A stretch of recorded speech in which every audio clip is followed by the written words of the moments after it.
আজকের গল্প যাত্রী, শরদিন্দু বন্দ্যোপাধ্যায়। প্রায় 100 বছর আগেকার কথা। সন্ধে হয়। পশ্চিম আকাশে তখনও সোনালি আলো ঝিকমিক করছে, কিন্তু মাটির উপর অন্ধকার নেমে এসেছে। গাছপালার চেহারা কালো আর অস্পষ্ট হয়ে আসছে। দু একটা পাখি যাদের বাসায় ফিরতে দেরি হয়ে গেছে, তারা অস্ফুট আশঙ্কায় কিচমিচ করে ডাকতে ডাকতে দ্রুত পাখা নেড়ে উড়ে চলেছে। একজন পথিক মাঠের উপর দিয়ে হেঁটে যাচ্ছে। তার অবস্থাও অনেকটা ওই বিলম্বিত পাখির মতো। ভোর থেকে সে হাঁটছে, কিন্তু এখনো পর্যন্ত একটা গ্রামে পৌঁছতে পারল না। যে মাঠের ওপর দিয়ে সে চলেছে, সে মাঠের ঘাসের ওপর পায়ের চিহ্ন আঁকা সরু পথ নেই। শেষ পর্যন্ত মানুষের আস্তানায় পৌঁছতে পারবে কিনা তাও অনিশ্চিত। তবু সে আশায় ভর করে চলেছে, যদি রাত্রির গাঢ় অন্ধকার নেমে আসার আগে কোনো একটা পল্লীতে গিয়ে উঠতে পারে। পথিকের বেশভূষা অত্যন্ত সাধারণ। সে চাকরি খুঁজতে বেরিয়েছে। তার বাড়ি পশ্চিম বাংলায়, কিন্তু 11 দিন হেঁটে হেঁটে সে যে কোথায় এসে হাজির হয়েছে তা সে নিজেই জানে না। কাল একটি ছোট্ট গ্রামে রাত্রি কাটিয়ে ভোর হতে না হতেই সে বেরিয়েছিল, কিন্তু সমস্ত দিন চলেও কোথাও একটি গ্রাম পায়নি। দুপুরে এক অশ্বত্থ গাছের তলায় বসে নিজের পুঁটুলিতে যেটুকু শুকনো চিড়ে বাঁধা ছিল তাই খেয়েছিল। তারপর লাঠির ডগায় পুঁটলি বেঁধে লাঠি কাঁধে করে আবার যাত্রা করেছে, কিন্তু পথ তার এখনো শেষ হয়নি।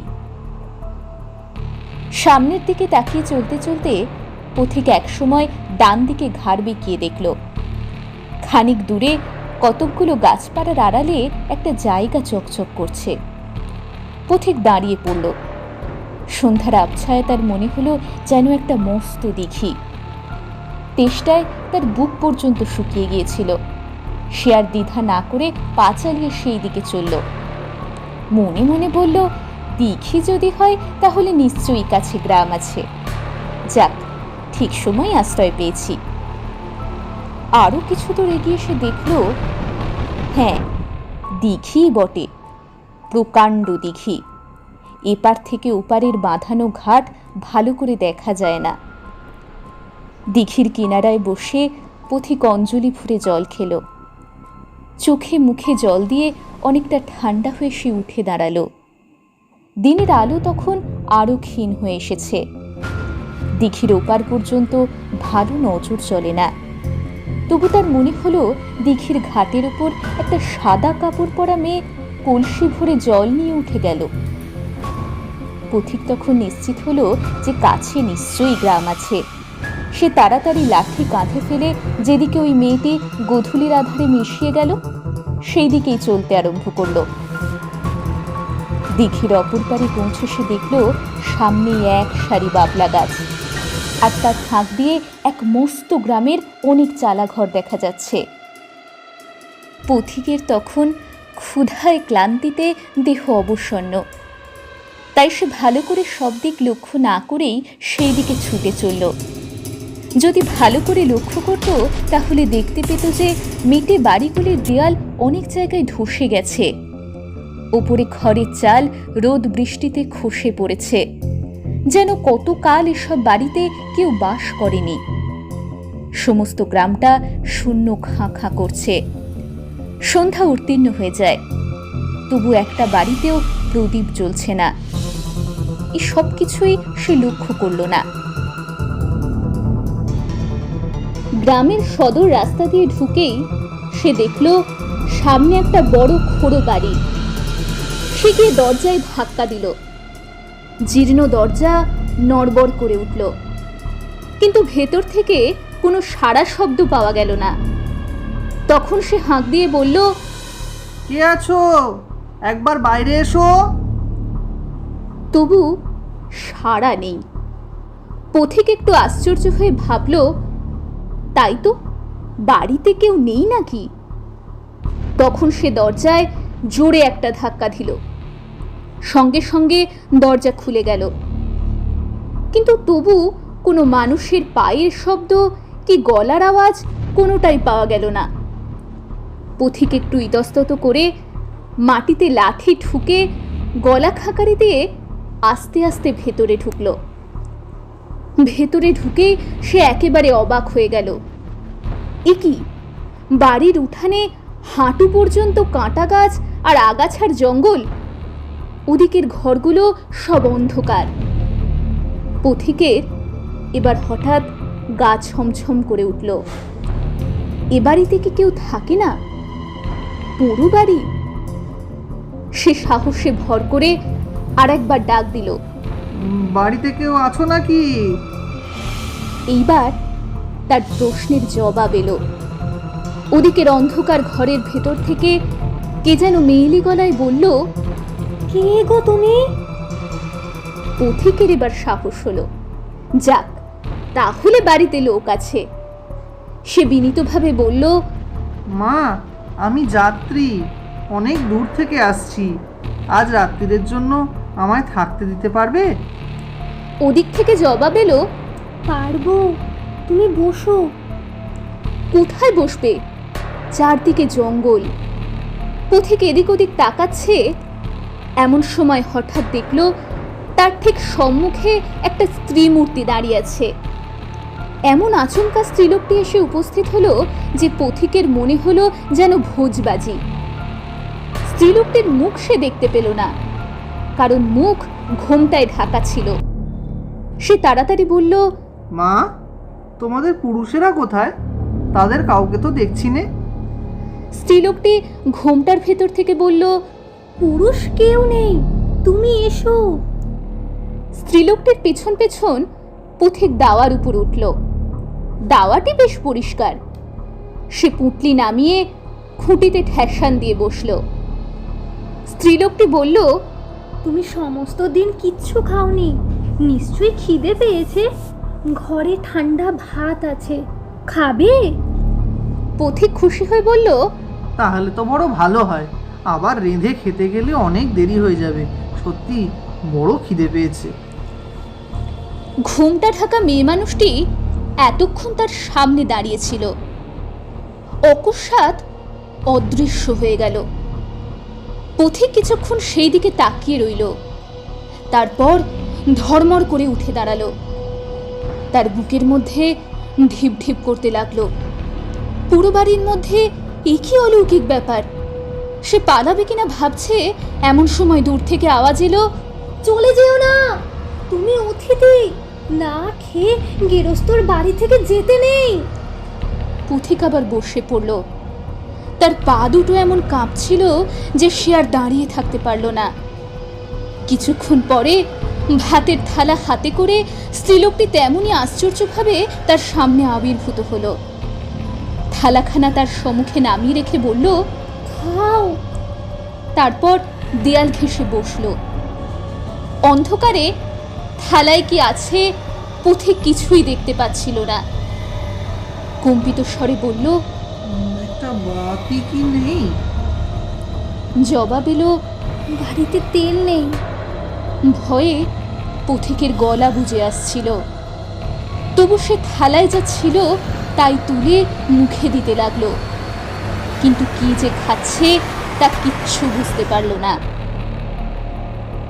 কিছুক্ষণ সব নিস্তব্ধ। পথিক কলের পুতুলের মতো খেয়ে যাচ্ছে, কিন্তু তার সমস্ত অন্তরাত্মা পড়ে আছে ওই কাপড় ঢাকা স্ত্রীলোকটির দিকে। তাকে ভালো করে দেখতে পাচ্ছে না। মাঝে মাঝে সন্দেহ হচ্ছে হয়তো বা আবার অদৃশ্য হয়ে গেছে। শেষে আর নীরবতা সহ্য করতে না পেরে সে বলে উঠল, এই গ্রামের নাম কি? বীরগাঁও।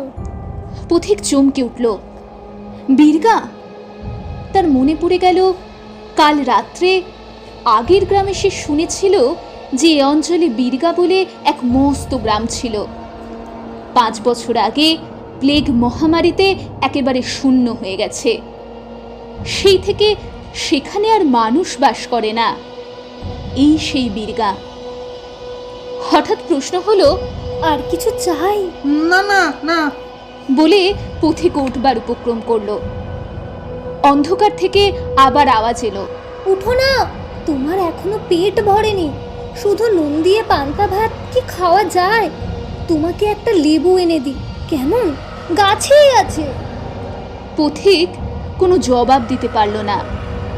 কিন্তু তারপরে যে ব্যাপারটা ঘটল তাতে তার মাথার চুল সজারুর কাঁটার মতো খাড়া হয়ে উঠল। আবছায়া অন্ধকারে সে দেখল একটা হাত লম্বা হয়ে ঠিক তার কাঁধের পাশ দিয়ে বেরিয়ে গেল। উঠানের এক কোণে প্রায় 20 হাত দূরে একটা পাতিলেবুর গাছ ছিল। সেই গাছ থেকে লেবু পেড়ে হাতখানা আবার ফিরে এলো। এই নাও লেবু। ওরে বাবা! বলে পথিক দাওয়ার উপর থেকে লাফিয়ে পড়ল। তারপর উঠে কি পড়ি করে ছুটতে আরম্ভ করলো। তার তুঁতলি আর লাঠি সেখানেই পড়ে রইল। ক্ষীণ একটা স্বর সে শুনতে পেল, যেও না, যেও না।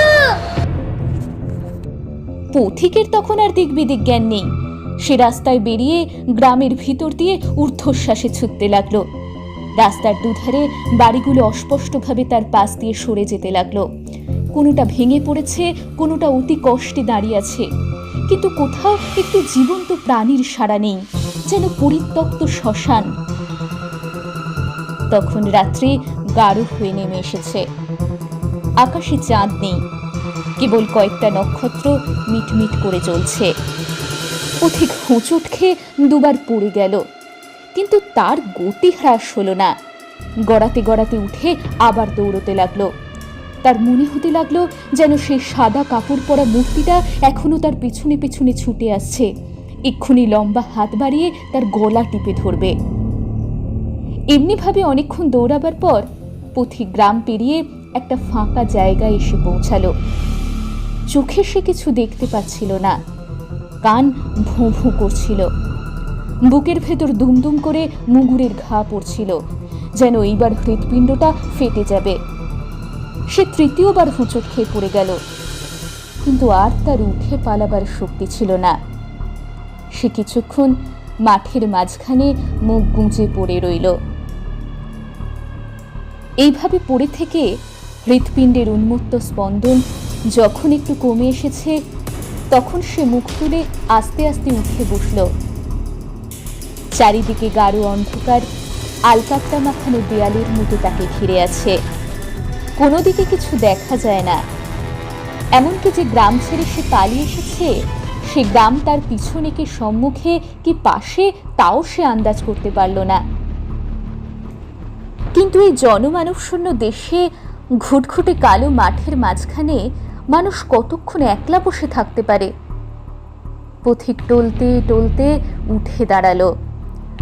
হাঁটু দুটো তার ভেঙে পড়েছিল, কিন্তু তবু এই ভয়ঙ্কর জায়গা ছেড়ে তাকে পালাতেই হবে। একটা দিক ঠিক করে সে যতদূর সম্ভব দ্রুত চলতে লাগলো, কিন্তু বেশি দূর তাকে যেতে হলো না। 5 মিনিট চলার পরই সে মানুষের গলার আওয়াজ শুনতে পেল, যেন কাছে কোথাও অনেকগুলো লোক একসঙ্গে বসে জটলা করে গল্প করছে। তাদের গলার আওয়াজ ক্ষীণ কিন্তু স্পষ্ট। পথিকের মন আশায় ভরে উঠল। সে ভাবল, দৌড়তে দৌড়তে নিশ্চয়ই কোনো লোকালয়ের কাছে এসে পড়েছে।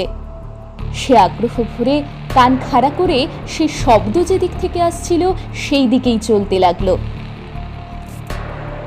শব্দের দিকেই তার লক্ষ্য ছিল, তাই তার পথ যে ক্রমে ঢালু হয়ে নিচের দিকে নেমে চলেছে তা সে খেয়াল করল না। ছোট ছোট বাবলার ঝোপে তার গা ছড়ে যেতে লাগলো, পায়ে কাঁটা বিঁধতে লাগলো, তাও সে অগ্রাহ্য করে শুধু শব্দ লক্ষ্য করে ছুটে চলল। ক্রমশ একটা স্যাঁতস্যাঁতে উদ্ভিদ পচা গন্ধ তার নাকে আসতে লাগলো। একটা ভিজে নিঃশ্বাস রোধকর বাতাস তার গায়ের উপর দিয়ে বয়ে চলে গেল। এদিকে পায়ের নিচে মাটিও ক্রমে নরম তলতলে হয়ে আসছে। চলতে গিয়ে পা বসে যাচ্ছে, যেন দুর্গন্ধ পাঁকে ভরা জলার দিকেই সে এগিয়ে চলেছে। কিন্তু যত এগিয়ে চলেছে মানুষের গলার আওয়াজ ততই স্পষ্ট হয়ে উঠছে। পথিক ভাবছে, এই কাদাটুকু পেরিয়ে যেতে পারলেই সে মানুষের আস্তানায় পৌঁছবে। হঠাৎ একটা আশ্চর্য ব্যাপার দেখে সে এক বাবলার ঝোপের আড়ালে থমকে দাঁড়িয়ে পড়ল। ঠিক তার সামনে প্রায় 10 হাত দূরে একটা আলোর গোলা মাটি থেকে উঠে আস্তে আস্তে মিলিয়ে গেল। তারই নীল আলোতে পথিক নিমেষের জন্য সমস্ত দৃশ্যটা স্পষ্ট দেখতে পেল। একটা পাঁকে ভরা কুণ্ডের মাঝখান থেকে ওই আগুনের পিণ্ডটা উঠছে, আর সেই কুণ্ড ঘিরে অনেকগুলো মূর্তি গোল হয়ে বসে আছে। পথিকের গায়ের রক্ত হিম হয়ে গেল। এই যে আলিয়া, তবে কি সে শ্মশানে এসে পড়েছে? শ্মশানেই তো আলিয়া জ্বলে। আর ওই যে মূর্তিগুলো বসে আছে, ওরা কারা? মানুষ? কিন্তু মানুষ এই রাত্রে আলিয়া ঘিরে বসে থাকবে কেন? ওদের চেহারা সে ভালো করে দেখতে পায়নি, কিন্তু যেটুকু দেখেছিল। এই সময় আর একবার আলিয়ার নীল আগুন জ্বলে উঠল।